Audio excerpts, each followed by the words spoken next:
Hello, welcome to my channel. You stumbled upon a Dragonbane solo campaign that I'm going to be running on the channel for some period of time. I'm hoping it to be kind of a long form, in-depth, maybe even slightly obsessive Dragonbane campaign. I do have several things to talk about. This is, I guess, session 0, so I'm going to talk a lot about the campaign and what it is that I have made for myself. It is closely modeled off the campaign that was included in the box set, Alone in Deep Fall Breach, but at the same time it's kind of its own thing, in spirit, at least. But I guess before I get into it, like I said, I do want to have a lot of ground to cover in this session 0. You know how session 0s are. You kind of want to lay the groundwork, talk about things, and kind of move forward from there before you start playing. Since there's always a little bit of world building you kind of want to talk about and do. The first thing I'm talking about is Dragonbane, the rule set in general, specifically from kind of a solo player perspective. After that, I'm going to talk about the solo rules that were included in the box set. I will be using these solo rules pretty extensively, including the oracles and the generators. And then I will be talking about Alone in Deep Fall Breach, the campaign that was included. I think probably if you've seen videos online, I'm sure 90% of the playthroughs you see of solo Dragonbane is Alone in Deep Fall Breach. Makes sense. It is the one that came with the box set. Why wouldn't you play it? And then that would segue pretty well into my own campaign. You know, what I'm hoping to do with it, where I'm going with it, what you can expect from watching me. And then finally, of course, you know, I'll be rolling my character. That's the most fun part of any sort of, I guess, session 0 is rolling your character, right? So I haven't done that yet. So it'll be fun. Anyway, let's talk a little bit about Dragonbane in general. I guess if there's one thing I think any player of Dragonbane should know, a dungeon master should know, and most certainly a solo player should know about Dragonbane is that it's deadly. I think I want to really, let's have a little fun. Let's talk about extensively why Dragonbane is such a deadly game, especially for a solo player.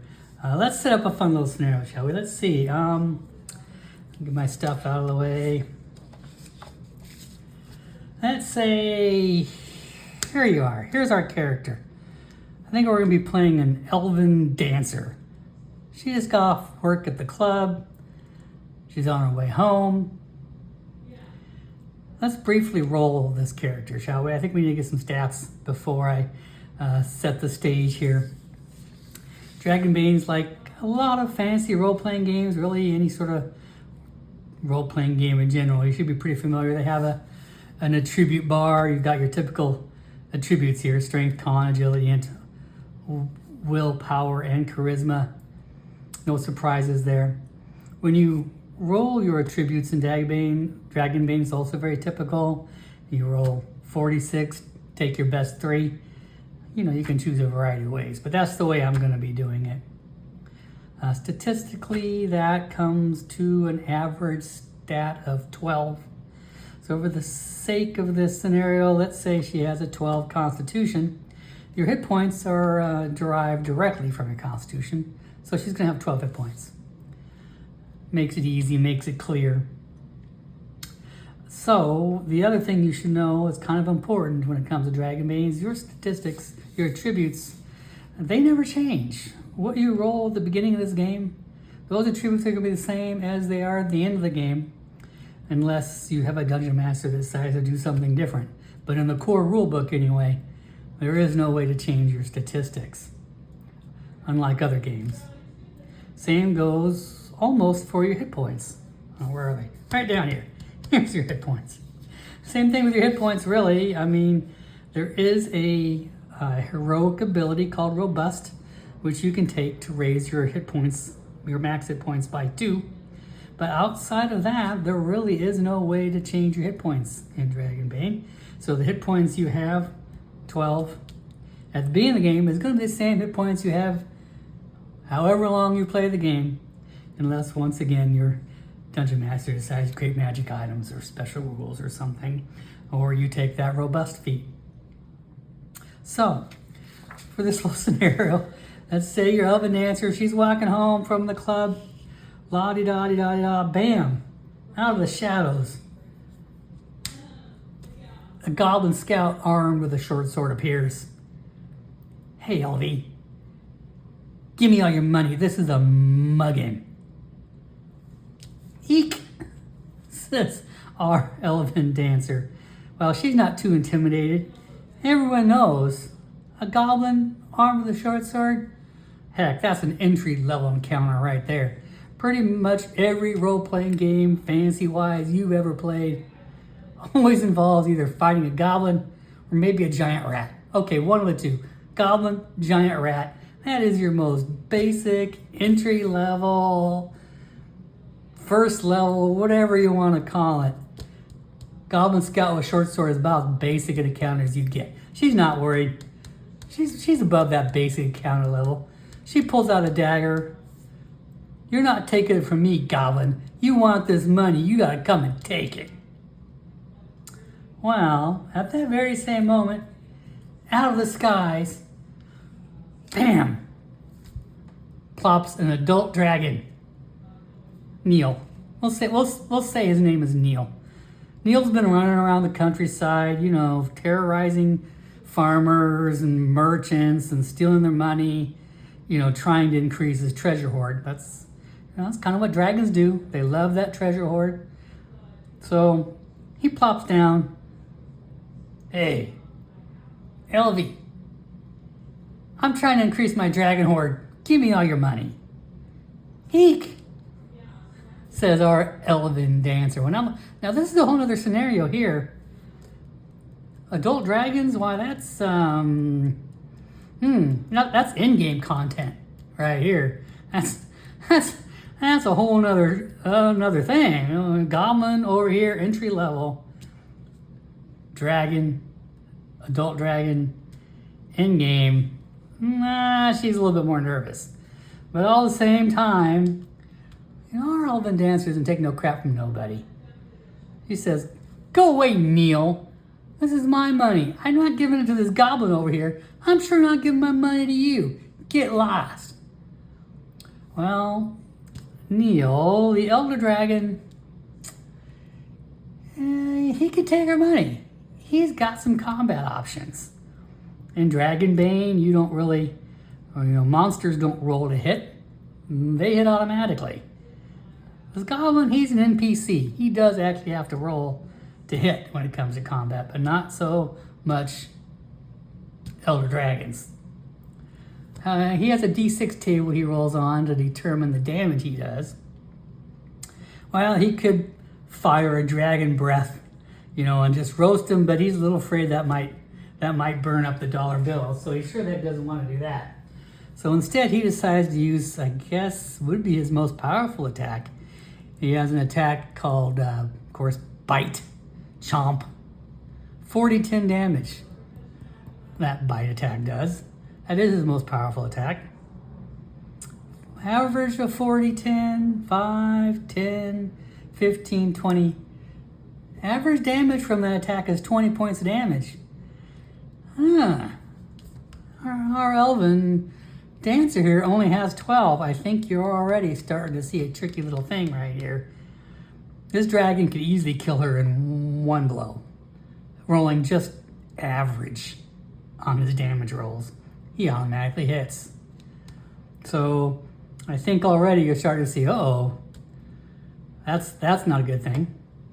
They tell me, well, wait a minute.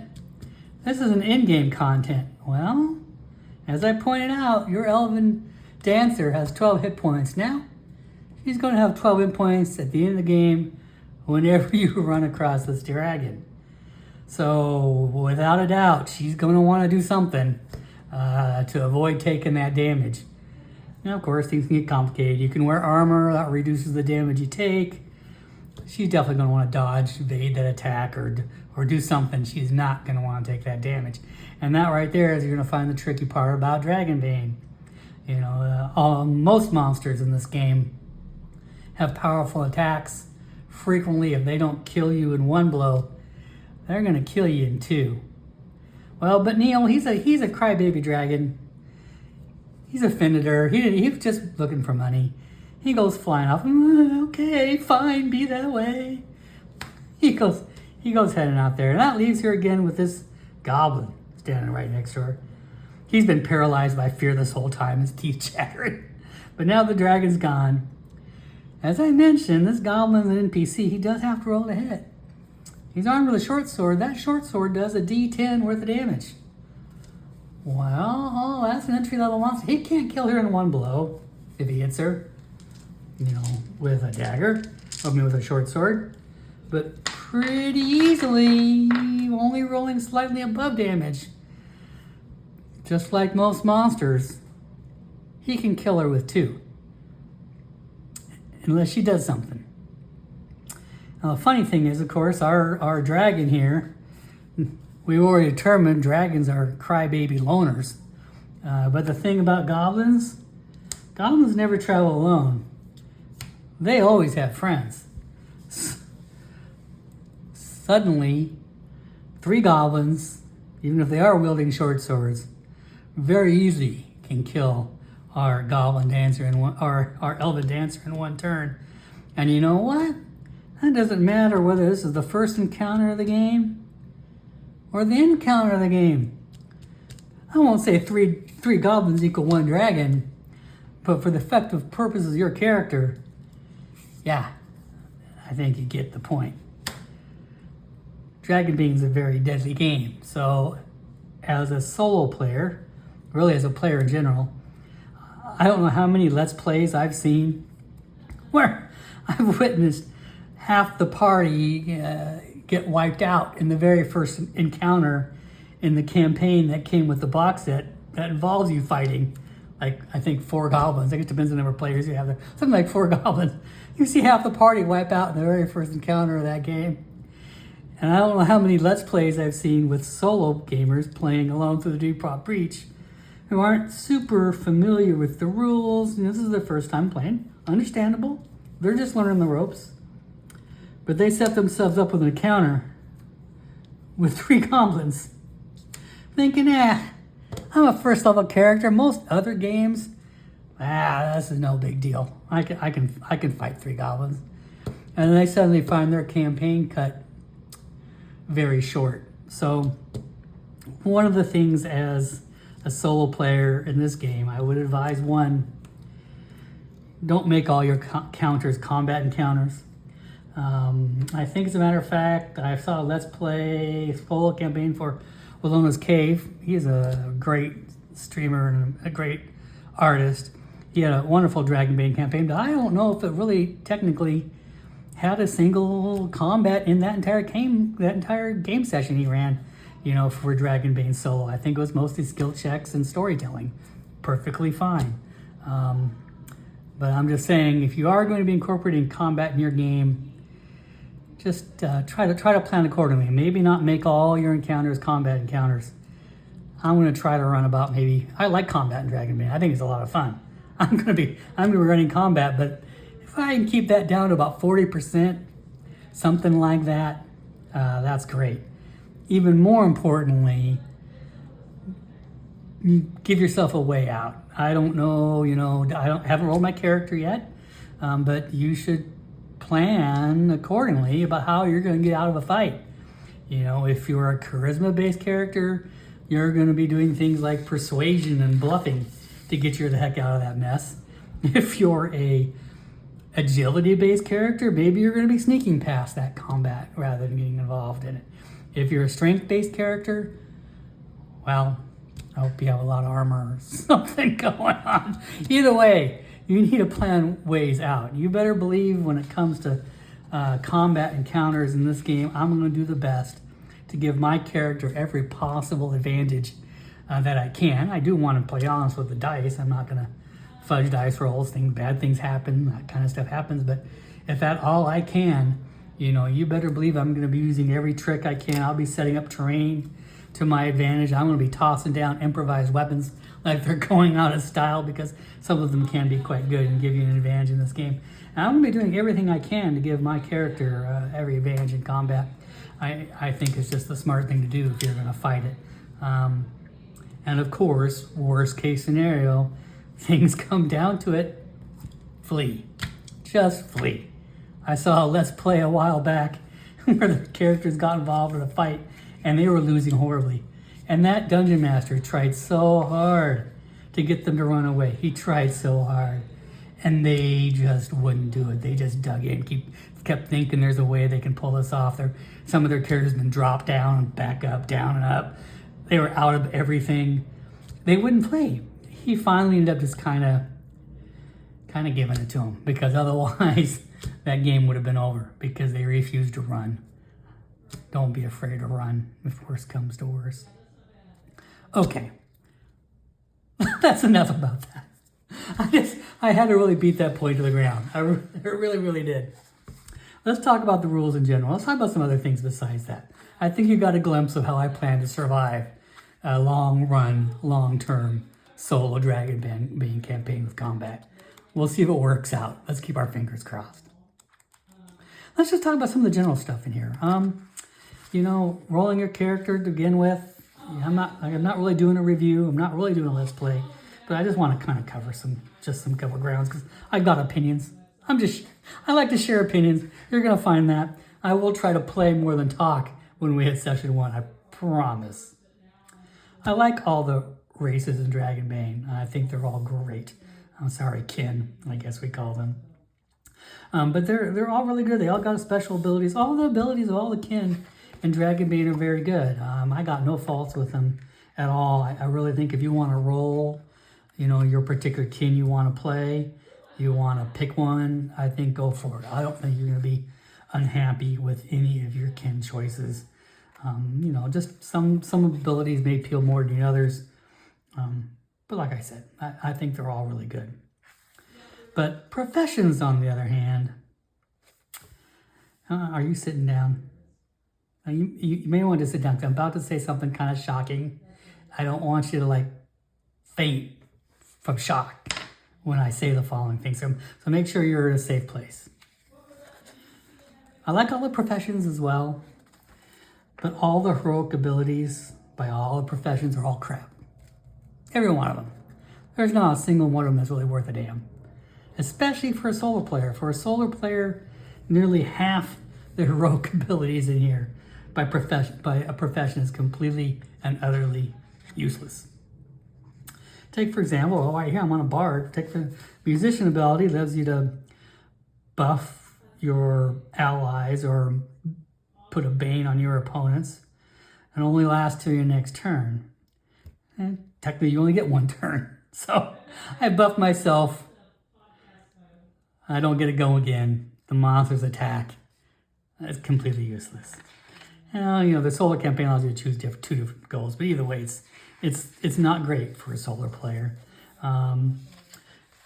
Something like the knight, for example, as a solo player, you can imagine completely useless. Allows you to guard an ally, take the hits for him. Solo playing, what good does that do me? I guess if I have an NPC cruising around, maybe I'll find a use for it. Anyway, I could go on. Sea legs. Sea legs. Well, it gives you a boon if you're standing in water. even if your GM, for some reason, decides to actually start a Dragonbane pirate game, where you're sailing the high seas, being a mariner and a pirate, the vast majority of your life, you're probably standing on deck on a boat, not on the water, not using sea legs. They're all crap. I'm just telling you. But that's okay. Really, it's intentional. I think it's a good design choice, really. I think Free League didn't want the classes to be super powerful. I think we know certain other role-playing games, we won't mention them here, where it's all about your class. Your subclass defines completely who your character is, and they're incredibly powerful. All your powers are derived from your class. And then there's endless top 10 lists, which class is best, which subclass is best. there's not going to be that kind of discussion in the Dragonbane's professions.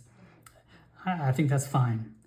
What the professions do for you is it tells you what your key attribute is, and that's really important. If you know what your key attribute is, that's where you get your biggest bonuses for skills. That's going to tell you how you're going to be playing your character. If I do play a bard, well, I know I'm a charisma-based character. As I said earlier, you better believe I'm going to be using a lot of persuasion, bluffing, all sorts of kind of those sort of things to play my character, get past combat, trick my way past, talk my way past, those sort of things. It also gives you your skills. I mean, this is important. You get your primary skills for your class. Those are your biggest skills. That way you'll know, really, I guess in a way, like a true profession. Choosing profession tells you what your character is going to be doing. Heroic abilities or not, at least you know what you're going to be doing. I guess the exception is this guy here. Mage is the spellcaster. He's the only class that casts spells. So if you want to cast spells, well, then you choose mage. It's a whole different shebang, but that's probably the exception to the rule. Otherwise, all the other professions, you know, really pick or roll whatever you want. Like I said, I think it's kind of, you know, if you want to play an agility character, choose one. You want to just roll for it, go for it. I'm going to be rolling for my profession randomly. Like I said, I don't particularly care, other than the fact that it's going to tell me right from the get-go what kind of character I'm going to be playing. You know, and also give you good role-play opportunities. I know if I'm going to play a scholar, I'm going to play my scholar as a certain kind of scholar, right, as his profession, and I know kind of what he's going to be doing. So it's important for character development. Don't worry about the heroic abilities. Age, I don't know. Fine, I think you can pick your age. I don't need to think whatever you want to do. You get the chart on it. The only thing I would say as a solo player, really as any player, I mean, Constitution -2, we've already talked about the importance of hit points in this game. Just keep that in mind. Do whatever you want. I don't know. If I roll, I'm going to roll for my age. If I roll a 6, I think I'll roll over once. If I get a 6 again, I'll choose old. There's good roleplay reasons for it, and it's fun. But like I said, that -2 con of all the things in the world is something you should not take too lightly.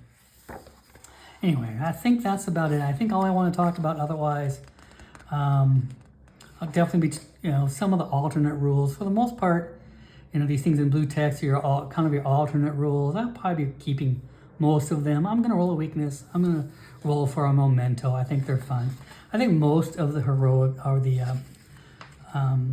optional rules in this game. Many of them I will be, I think, playing and using.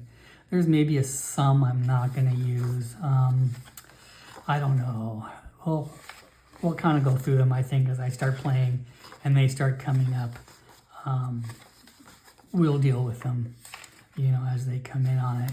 The only ones I can kind of think of off the top of my head is, I don't know, maybe damage types. I may not use damage types just because it's just one more thing to keep track of. I'll have to think about it. I won't be using severe injuries. I just don't, you know, they're cool from a roleplay perspective, but I just think they're probably a bit of a pain. Same with damage types and armor, also pretty useful. Maybe if I can remind myself to keep track of them, maybe I will. Sort of just depends, but severe injuries I'm probably not going to use. Just too much of a pain as a solo player. I just don't think I need to deal with it. Yeah, I think that's about it. Magic. Like I said, I'm going to skip magic. I'm not going to be playing a mage, I think, no matter what happens. Magic and Dragonbane is fine. Got some issues with it. if you're in a group, I think it's fine to play. But as a solo player, I think I'd be running out of willpower all the time, having to rest all the time, and I just don't think I want to deal with the impact of being a mage. It's much more fun for me to do it than something else. But do you do you. Whatever you think you're fun with. There's nothing wrong with mages. Just magic's a bit finicky in this game. And just make sure you read the rules about them a little bit and decide if it's for you. Okay, I think for most part here, I think I've covered everything I really care to cover about the rule. But let's talk a little bit about Low on Default Breach. It's pretty good. We'll definitely be choosing, you get a couple of heroic abilities here. I'll definitely be choosing Army of One. I think that's the best. Soul Survivor is very good too, though. Kind of depends, I guess, maybe what kind of game you're playing. If you are going to be playing a heavy skill game, maybe just as I said, like with Lona's Cave, I think he chose Soul Survivor pretty good because he was just mostly doing skill rolls. Very useful for him to be able to push those rolls without a condition. But if you're going to be a heavier combat-oriented game, it is really hard to pass on getting 2 initiative cards and going twice around. Really hard to pass that. Maybe choose this first. If I live long enough to give myself a second heroic ability, well, then I'll grab Soul Survivor as my second heroic ability, I think. I love the oracles and the solo tools in this. I'll probably be using them pretty extensively, but I may throw in additional solo tools. We're going on different oracles, different generators. I really like the fortune chart. I really like the inspiration table.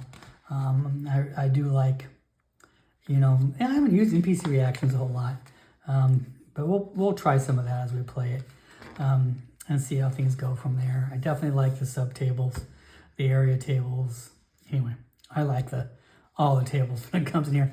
I may be throwing additional ones, especially for fun. If I do manage to play for a while, it might be fun to throw in some different oracle tables from, Iron Sworn or any of these other kind of solo games I have sitting around just for funs and giggles.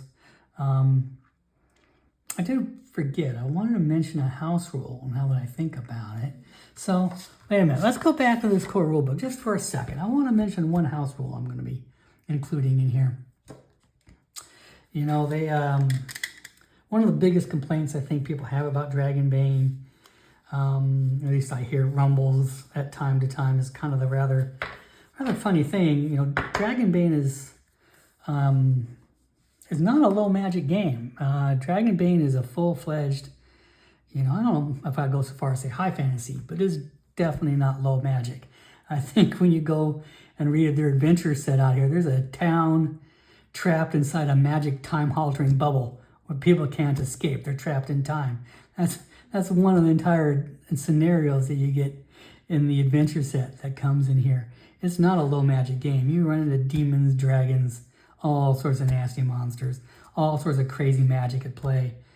But there are really very, very few magic items in this game. I think there are some very light instructions in here on how to enchant an item with a permanent spell effect. So you could have a wand that casts fireball or whatever. So there are ways to create magic items and talk about, but that's it.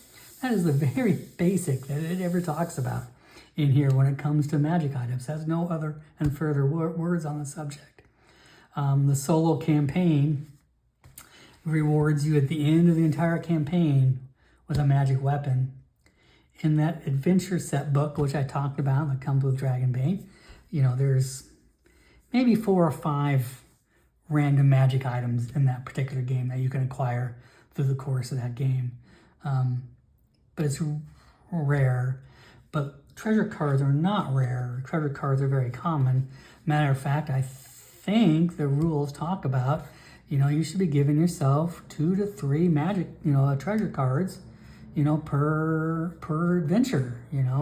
You should be handing them out pretty frequently and don't be greedy with them. But all the treasure cards, you get like a bag of gold. You get a trapped rat that can actually hurt you. You get some silver coins. You get a bottle. It may have a poison. Maybe it has a healing potion. There's a grimoire for spells. Those are some of the good ones. But otherwise, it's mostly just jewelry, gold valued items. Almost everything in here. Here's a poison dagger. That might be kind of useful.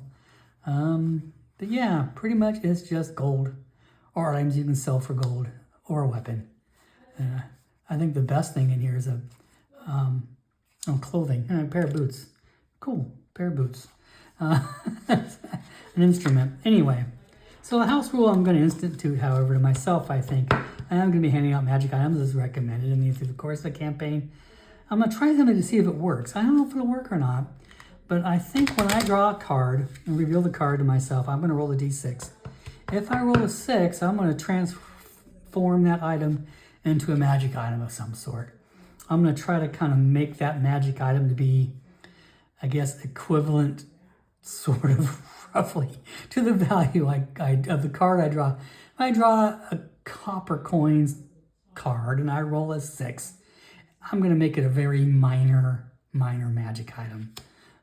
Chalice, that's a higher value item monetarily, so maybe a slightly better magic item. A weapon, I'm going to try to make it a magic weapon of some sort, so on and so forth. But, you know, for the most part, maybe if I draw a rat, maybe I'll make it a cursed magic item. How fun would that be? That sounds kind of entertaining. So I'm going to try stuff like that. If I draw like the master-crafted weapon, this is probably the best card in this deck. I want to make that a pretty sweet magic item. Anyway, I'm going to try that. I'm going to see if it works. You know, I don't know if a D6 is enough or not.